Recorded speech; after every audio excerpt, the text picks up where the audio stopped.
Hi అండి, welcome to my channel stories by Manasri. మా పాప ఫ్రెంచ్ ఫ్రైస్ చేయమని అడిగింది. సో అందుగా పొటాటోస్ కావాలి. ఈ పొటాటోస్కి వాష్ చేసుకోవడానికి వాటర్ పెట్టి ఆ వాటర్లో కొంచెం సాల్ట్ వేసుకొని మనం పొటాటో పీల్ చేసి అందులో వేయగానే బ్లాక్ అవ్వకుండా ఉంటుంది. అందుకని వాటర్లో ఫస్ట్ సాల్ట్ వేసుకోవాలి.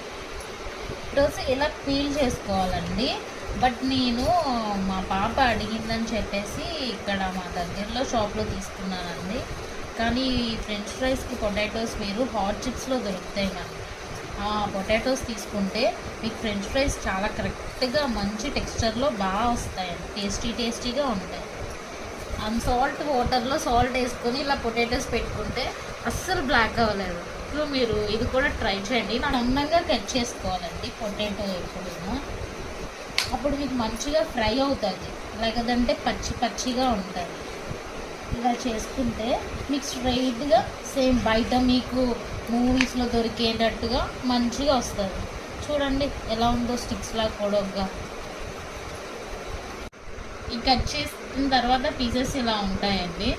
వాటర్ పోసి సాల్ట్ వేసి ఇవి కొంచెం బాయిల్ చేయాలండి. బాయిల్ చేసిన తర్వాత హాట్ వాటర్తో క్లీన్ చేసుకొని మనం ఫ్రిడ్జ్లో పెట్టుకోవాలి.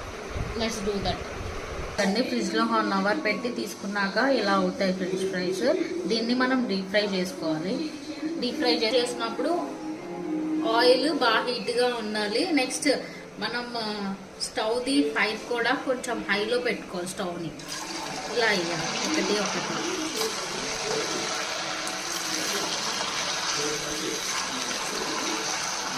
ఫ్రై అయ్యాక ఇవి మనం తీసుకొని ఒక ప్లేట్లో వేసుకోవాలి. ఇలా ఫ్రై అయితే సరిపోద్ది. చిన్న పాప కదా అని ఎక్కువ ఫ్రై చేయలేదు. ఇలా ఫ్రై అయిన తర్వాత ప్లేట్లోకి తీసుకొని సర్వ్ చేసుకోవాలి. నెక్స్ట్ తినే ముందు దీంట్లోని ఉప్పు, కారం, కొంచెం చాట్ మసాలా వేసుకొని ఇలా టమాటా సాస్తో డిప్ చేసుకొని తింటే సూపర్గా ఉంటుంది.